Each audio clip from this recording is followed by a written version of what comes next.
down to the cent kind of numbers, because it makes people like, okay, they're like, he is at his top. He's calculated how much he can pay me down to the cent. And when you start throwing in non-monetary items like beer and random other stuff, like I'll throw in my used car or whatever, it's like, they're like, we've squeezed him for everything, every dollar that he's got. And so that's usually where then you'll be like, okay, I can do 100,000. But sometimes, and also another thing that might happen is they may accept at a lower point than your max offer is likely what will happen a lot of the times, and you can actually get it cheaper than you would have paid.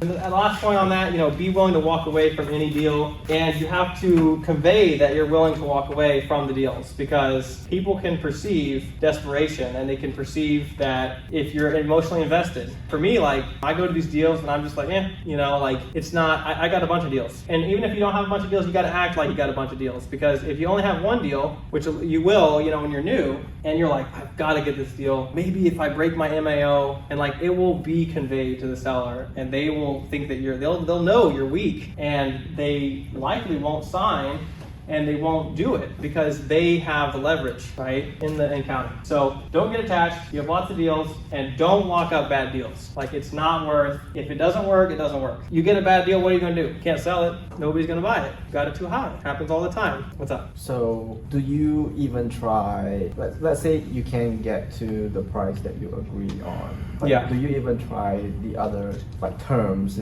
Like, if you can't get the price, then you have to be termed. So we do that. We'll go over that, and we have some advanced to do, like, you can offer creative finance options. We'll go over that. Any other questions about that? Negotiating, pretty straightforward. Okay, so overcoming objections. This is, there's going to be a variety of objections, a lot of times. And, one distinction I will make here is that a lot of objections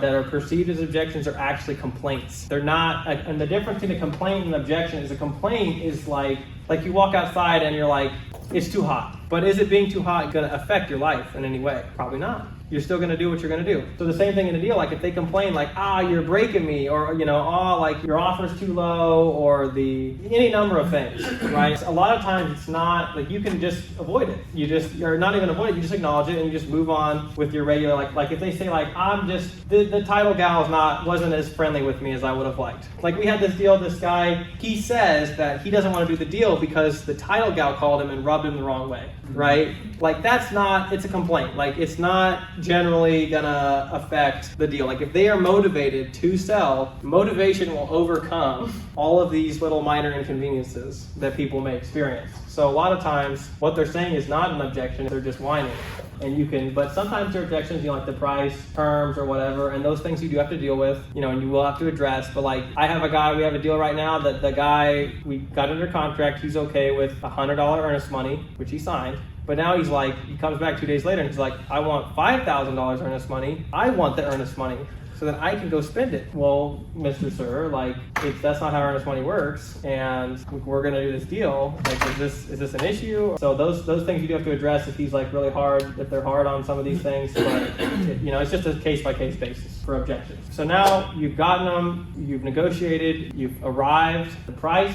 What do you do now? So you have to sign the deal, put it in writing. You have to have a contract, so do that. So there's only 2 contracts that you need in this business, only 2, and it's so simple. Everyone is like, I don't know how to do the paperwork. It's like literally the contracts are both 2-page documents, and they require a couple minutes to fill out, and that's it. There's only 2 documents. There's a sales contract and there's an assignment contract. Those are the only 2 documents you need. You do not need anything else. I have closed so many deals with just those 2 things. You don't need anything. Okay, so some guidelines. And to get those contracts, on the resource sheet, at the bottom, there should be a contracts, so rdtitle.com, Rick Davis Title, he has a investor resources tab, and in that is like every conceivable Missouri, Kansas approved, like real estate related contract for like virtually everything. So you can do creative finance with it. You can do, it's got a sales contract, he's got an assignable contract in there, he's got an assignment contract. We've used those a bunch of times. The other contract that I've switched my sales contract to Zach Ginn's contract, because it's only a 2-page contract. Instead of Rick's is like a 10-page contract, it's a FSBO contract, but it's just like too long. Like I find it more efficient to just do the 2-page one than the 10-page one, because people can actually read it and feel better about it. But I do like Rick's assignment contract better because it's simpler than Zach's assignment contract. So pick and choose. It doesn't matter what brand of contract you use with the other, it's all the same. So on the contract to sell, you buy the sales contract, the one thing you need to make sure is that the spouse or the co-owner signed that contract as well. So on the convoluted deal where the guy lied to us a bunch of times, one thing we found out halfway through is that he had a wife, which he didn't tell us about. And she was not on the records, she wasn't on the deed, but it doesn't matter if they're not on the deed. They are married, she's a co-owner, or him if you're talking to the woman, and they have to sign that sales contract to sell it. They won't sell it if you don't.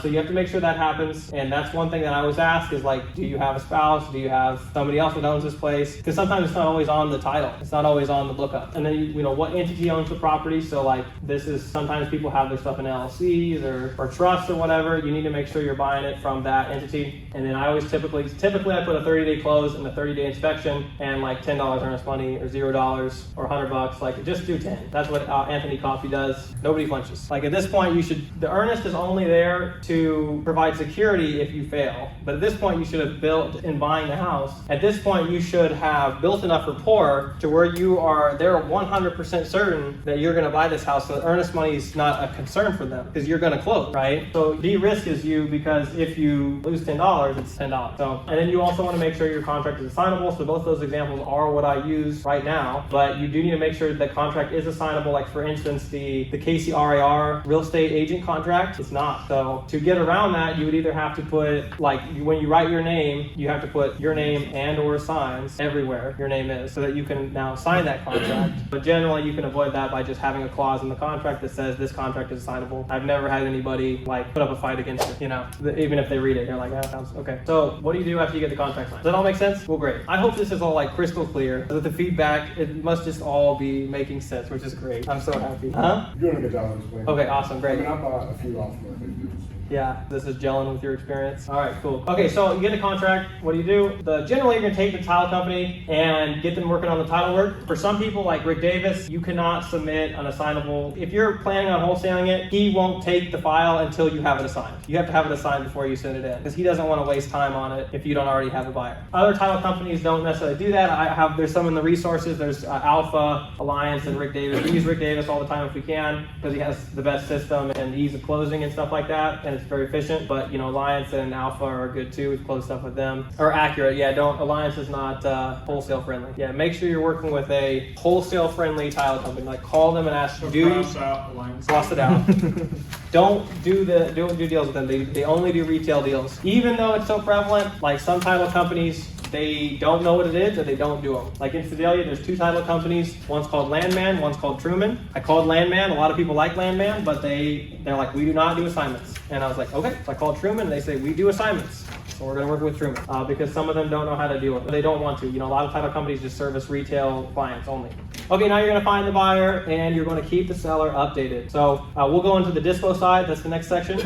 When you get that contract signed, the deal is not done. Guys, you only get paid when you sell it to the buyer, when it gets assigned, and then furthermore, when it actually gets to close, you only get paid after it's closed, okay? Because a lot of stuff can happen, as you've seen, between you getting that deal and it getting to the closing table. So you want to make sure that you're keeping that seller updated. I would probably try to call or contact them once a week and check in. You literally just be like, hey, we're on schedule to close. I just wanted to call you and let you know. And then they're not going to worry. They're like, okay, cool, he's on top of it, right? Because it's going to be your responsibility. You're the transaction coordinator. There's no realtor where they're going to handle all this stuff for you. Like you have to deal with the title company. You have to make sure that the buyer is going to close. You have to make sure all this. The title company will do things like they will pull they're supposed to do the lookup and they're supposed to pull the payoffs if there is any and stuff like that. But sometimes you got to be on them. You have to. They're just people. They've got stuff to do. Like you have to make sure your deal gets done. All right. Like I've had some transactions where like the title company just is like they're just sitting around. Like, why didn't we do this 2 weeks ago? Now it's delaying the deal because they have to do something that takes too much time. I have to extend because they didn't work on it in the beginning. So you have to be responsible for making sure your own title work gets done. And it depends on the title company, how efficient they are, but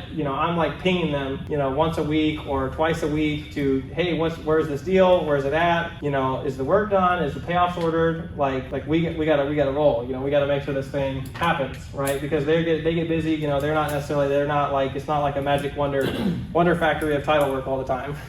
So like some of the deals we've had, they've gotten delayed because the title work wasn't done soon enough. Okay, so top sales books for wholesaling. This is some more resources. Is Way of the Wolf by Jordan Belfort. I've read this book like 3 times, and Jordan Belfort is the Wolf of Wall Street, if you guys have seen the movie. But he actually is a killer sales dude. His business was very high dollar, relational sales, and he has extremely, and I would actually, both of these, I would listen to the books on audio because a lot of it is tonality. The subtle off-paper things that is what gets deals, right? And so in this, if you listen to it, you can actually hear them. They'll do the tonalities for you because they read them both, and so you'll learn what that is. Because it can be hard to just pull it off a piece of paper if you're reading it. Way of the Wolf is really good. If you read that a couple times, you'll know how to sell, effectively and emotionally, and really resonate with people. Go for it. I learned how to sell by listening to Way of the Wolf over and over again. Yeah. And there's another one called the Cold Call Olympics, which is a bunch of the wholesale people on YouTube. I listen to these two over and over again. That's what taught me sales. What was that last one? Cold Call Olympics. You can find it on YouTube. Yeah. Good, yeah, and it's Never Split the Difference is very good as well. Again, it's a very actionable story. It's actually a very interesting read as well. The guy Chris Voss was a FBI hostage negotiator, literally negotiating over people's lives. And in that, he teaches a lot of ways that he learned to negotiate and make deals happen and solve problems, life or death problems, to get somebody back for as cheap as possible. So very good read. If you read those, you'd have a pretty good foundation. Okay, so dispositions. So I'm gonna go maybe a little faster. So what kind of buyers are out there? So you've got 3 generally kind of buyers. You've got flippers, landlords, and fresh out of the seminar, investors. So your flippers and your landlords are going to be where you're selling the bulk of your deals. They are like, I'm a landlord burr investor, so I'd fall in here. But these are guys that they come in different stripes. But they're generally doing it. They're competent. They have money. They're doing deals. They know their numbers. But they're gonna get stuff at the right prices they need. Like your landlords or your slumlords are the ones that buy the really cheap rental houses, and they are, they're going to get them cheap, right? So you're going to have to, there's a whole other side of negotiation I won't get into where you need to try to get, they're going to beat you down, on your prices sometimes. Like especially right now, we're not in an environment where there's as few deals. There's more deals out there right now. There's more off-market deals, and these flippers, there's just more of them, so they don't have to just instantly pay whatever you want. They can negotiate with you, and so it's key to know your values and be firm. For example, we sold a deal Monday, and we throw it at the guy, and we want 115, and he's like, I want to pay 110. That's $5,000. I'm like, no, so Austin calls him and he's like, oh, he wants to pay 110. Let's just sell it to him. I'm like, no way. This house is worth easily 115. This guy's buying, he's paying fair. He's trying to get a deal, so I get on the phone with them and I'm like, where are you at? I'm like, dude, we need 115. But he's like, what? Austin said you guys would think about 110. I was like, I want to pay 110. And I was like, man, 110, I'll probably just wholesale this house. I'll just keep it. It's not worth it to sell it to you for 110. I'll walk away, right? And he's like, well, I want the house, let's work together, and where can we go? And so I'm like, I just sit there and groan, literally. I just sit there and groan. It's like it's the scrunchy face technique. You know, you're just like he's causing me pain with his low offers. The same thing the sellers do to you, you can do to the buyer, right? So it's like I'm just literally sitting there, and he's at 110, I'm at 115, and I'm like, oh, you know, I don't know. Like I'm sitting there, verbal agitation and deep thought about this deal, you know, perceived, and so so he's like, what if he's now negotiating against himself. All right, I've not set another price. He's like, what if we split it? What if I gave you 112.5, right? And I was like, you know, I don't know. It's just, man, I'm really stuck on 115. Like, I might just wholesale this house. I'm just gonna keep this house. It's a good deal for me. Numbers just aren't where they're at for me to sell to you for 112.5. And he's like, dude, like, come on, like, I want to buy this thing. Like, where are you really at? Like, I want this deal. 115 is too high for me. I'm not gonna make money at 115. We're haggling over like $2,000. And so I come back and I'm like, let me think here, imaginarily punching into the calculator. And yeah, I think we could take 113.9. He's like, what? He's like, okay, let's do it.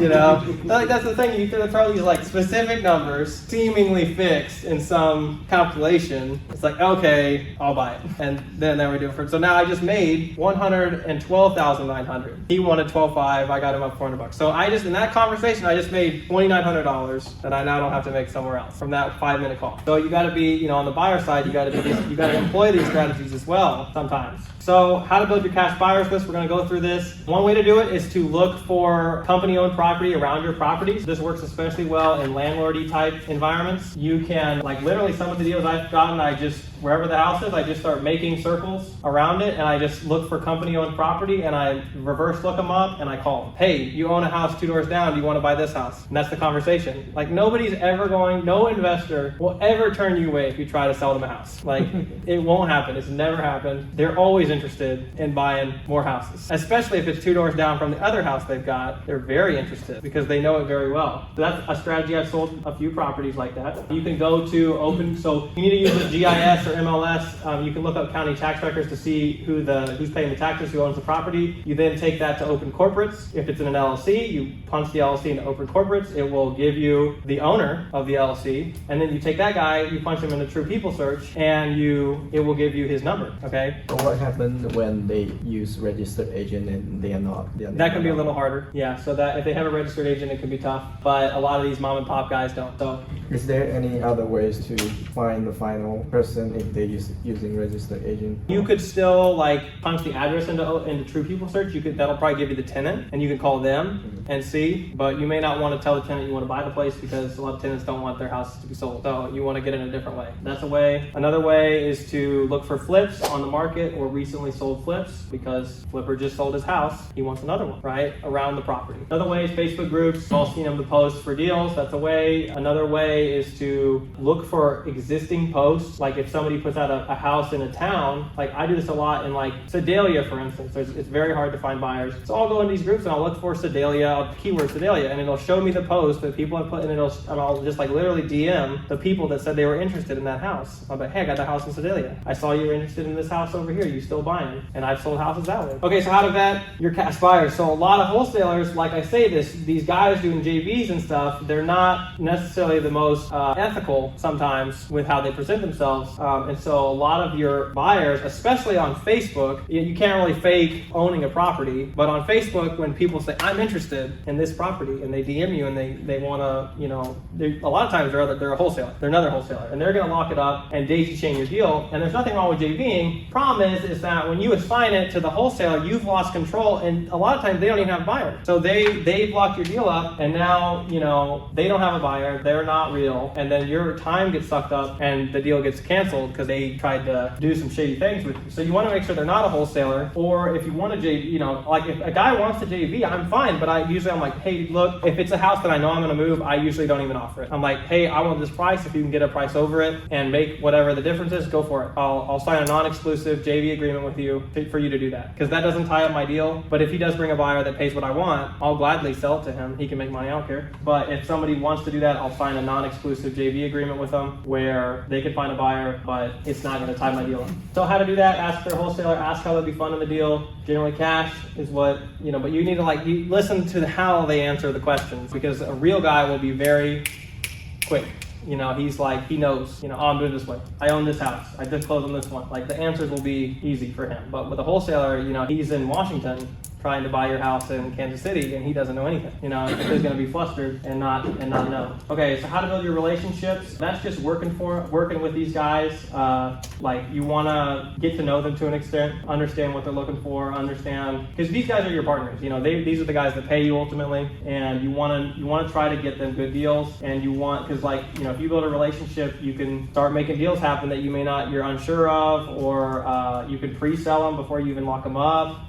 You want to work. And these guys that are doing a lot of business, the real guys they could care less how much money you make, because if the numbers work for them, they are great. Keep bringing me more deals. I need as many good deals as I can feasibly handle. They don't care what you make. So you build a relationship with these guys, get to know them, and like this deal that I had in Lawson, where I was able to call the guy and be like, hey, what would you pay? It's because I had that relationship where he wasn't going to snake me, and he gave me the price, and that way I went in and got the deal for him. I served him. He told me what he needed to be at, and I went and got that deal for him so that he can make money, and I can make money in the process. Okay, so how to email your cash buyers. This is just copy fundamentally what your New Western or these organizations that have well-formatted emails and stuff like that. This is mine, because it really doesn't matter. It doesn't need to look pretty. Don't let that impede your ability to send that an email. So I just say, hi friend, contract for sale. So we've got the triplex in Sedalia. And the key information here, I do a little description. I usually generally give an outline of the rehab, because again, you want to be transparent with folks. There's no point sugarcoating like a lot of these wholesalers do. They sugarcoat the realities of the property, and you get there and it's like, this is not what I was advertised, and then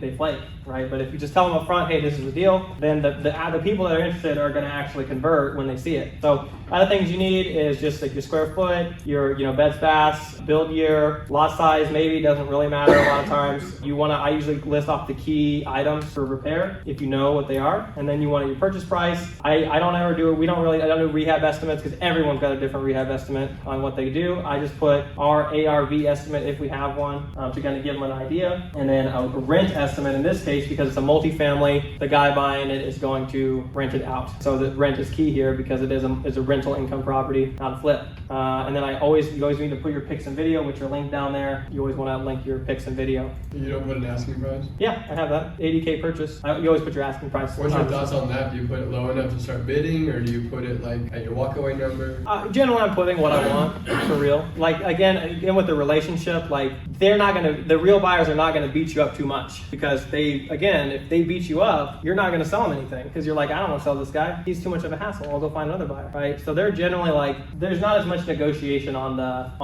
sell to the buyer side. Like that. I mean, we were having over $5,000. It was in good faith. It was like a fun little haggle. It wasn't like he's killing me. It would have worked for either of us either way it went. So generally, you're not going to get people that are. Some guys will, so they will beat you up a lot, and for those guys, you got to mark it up so they can beat you down to what you want. Okay. But a lot of guys are win-win type negotiators, and they'll just, it works for me, I'll do it. Okay, yeah, and then you want to say RSVP for showing. This is a disclosure. You can copy it off my email. I would just say agent add your fee on top, cash or hard money only. Basically, your disclosure is, hey, I don't guarantee this house is in whatever shape. You make your own decisions, and I need earnest money. Okay, calling and texting your buyers is just essentially because sometimes you got to sell stuff, so you need to reach out to these guys and give them abbreviated versions of that email. Hey, I got this deal. It's this much. This is the shape. And then they're going to usually ask for an email, but a lot of times, these guys are busy making money, so you got to reach out to them and, hey, I got a deal, you want to buy it, right? You got to do some marketing to get them to buy it. Okay, what if you can't find a buyer? You can joint venture, so that's an option. Like I say, I've rescued dead deals because I had buyers and they didn't. You can do the same thing. I have a portfolio right now and couldn't find a buyer, and so I partnered with another wholesaler that has investor list, and he threw it up there, and after a few weeks, so we're in contract, but the buyer, seemingly is real, and I couldn't have found that guy on my own. Another thing thing is cancel. Like if you don't think it's a deal, if you find out real fast, like they say some one way, the foundation needs $50,000 worth of work, it's impossible, cancel it. You don't want to string people along. The worst thing you can do is get to the last day and be like, I can't close. Because that guy's already made plans with the money that he now does not have. So try to be as upfront with the sellers as possible. Okay, doing your walkthroughs.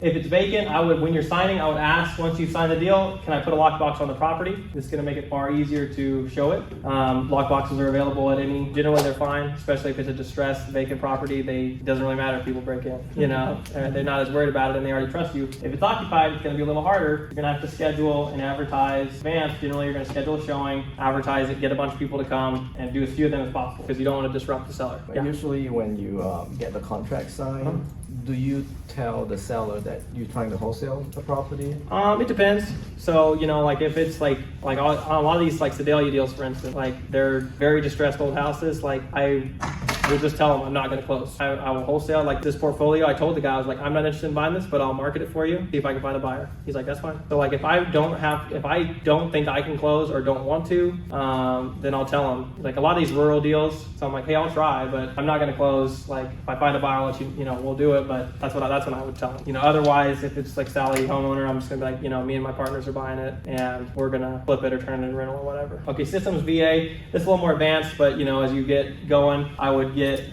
some of the resources that I have on that sheet in terms of CRMs and systems and things. But you can also get a VA to help you, like from the Philippines or Upwork or whatever, to help you pull lists and do some of the admin-y type things for you as you focus on sales and marketing. Okay, we're gonna skip through some of these. I've talked about a lot of these. We're gonna skip through some of these real case studies because I got some stuff we'll make. Okay, so we'll cover seller finance real quick. Seller finance, I would only do this if you can close on this deal, or if you have a super trusted partner, like their business inside and out, because they're gonna you got to make sure they're not gonna default on this deal. And in that case, I would honestly change my position from the guy they're selling it to the guy putting them in touch with the other guy and take a fee from the buyer. Like I wouldn't even, because just for me and my reputation, you don't want to be on the hook for some guy or whoever buys it and they decide they don't want to make payments anymore and that guy has to foreclose, or if it's a sub 2, the bank forecloses and takes the house. So I'd be very cautious about this. Know for sure that you're going to close these deals if you do them. So we got this is a magical deal real quick. So creative finance, we bought this on a contract for deed, which is essentially seller finance in the state of Missouri. It literally means no difference. We don't have the title, but we have a contract for the title, and for all intents and purposes, we own the property. Literally, we can go refinance it, we can sell it, we have full control, the same exact thing. So we bought this triplex in Warrensburg, 3 units.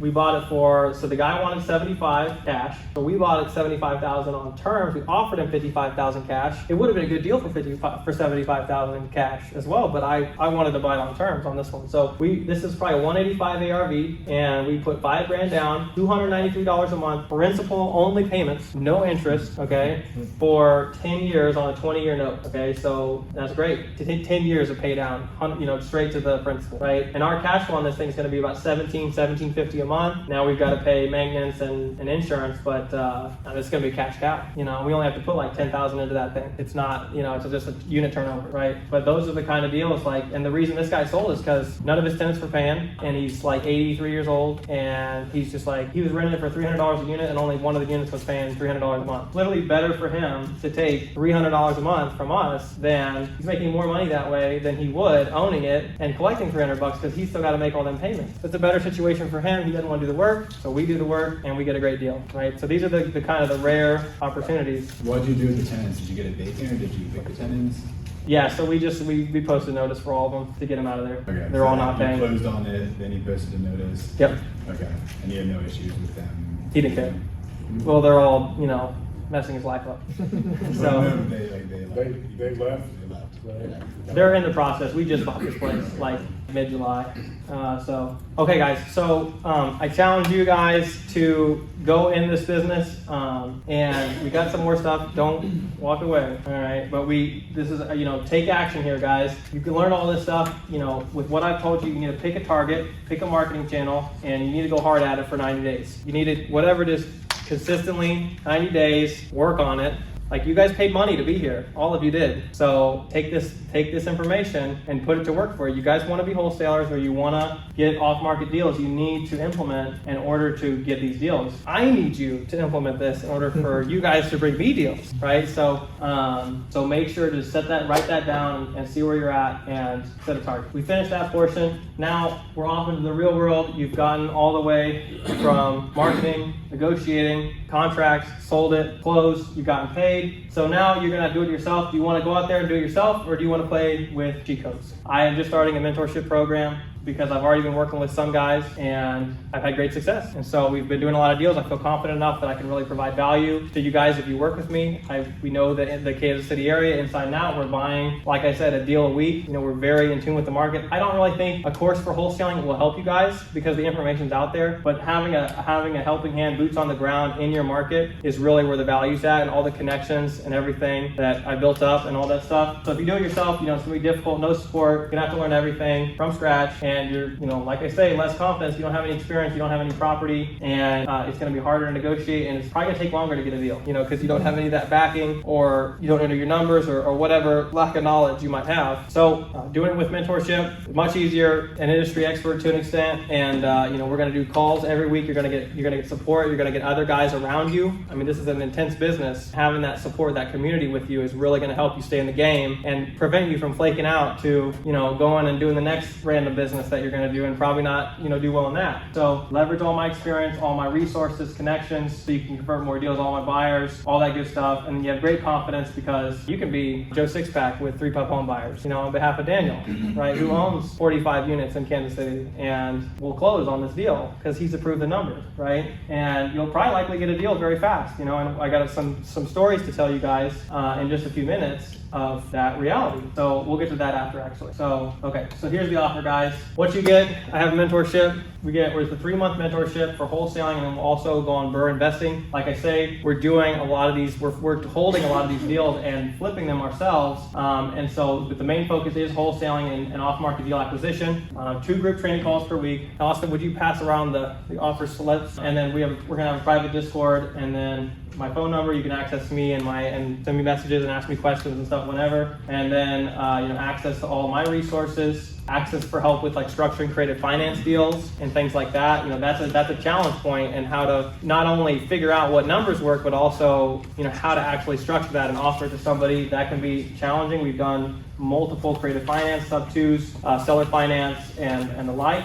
And then we're also going to be having some private meetups where we are going to meet up together and, you know, talk about things and share strategies and stuff. And then industry experts, well, I'll probably have guys in here, like a lot of the guys I'd like to get from around town that are also industry experts. They like to teach. Like I talked to Jared Peterson. He's doing a lot of deals. He's like, dude, I'd love to be a part of this thing in some way. Like, I'll have him come and tell you guys what to do. It's not just me. There's enough deals out there for us all to eat. Like, I talk to these other wholesalers, like it's not, we're all fighting over the same stuff, but it's like there's so many deals that we can all make a lot of money. Literally hundreds of wholesalers in Kansas City, maybe thousands, but like I'm still getting deals every week. They're getting deals, everyone's getting deals. There's all sorts of deals out there. There's just not enough people going after the deals. So what that looks like is $14.97 for 3 months. That's too much of a chunk for you. $5.97 a month. I hope you guys got a lot of value from this, my training here. If you take away nothing and you leave right now, like I really hope that you guys got a lot of value, because that's what I want to provide to the marketplace and educate and help you guys get rich. I mean, financially free. I mean, it's a big thing for me and my family and stuff. And with that, you also have the Dan Kohan JV guarantee, which is if you pay $1,500, you'll get 100% of your money back on our first joint venture deal out of my side of the split. So like say we get a deal, you lock it up, I help you with it, I find the buyer. Just for example, we split it 50-50, right? It's a $10,000 deal. You get $5,000, I get $5,000. What I'll do is I'll give you $1,500 out of my side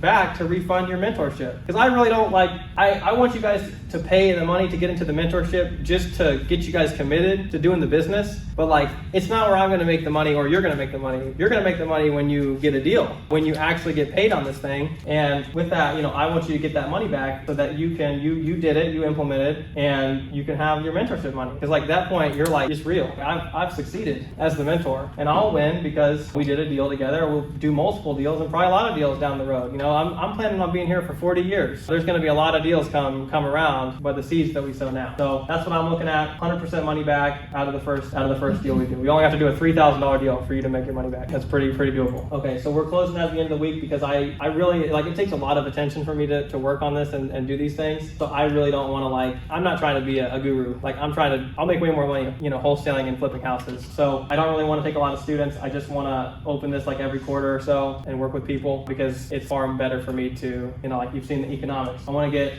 Devin up here.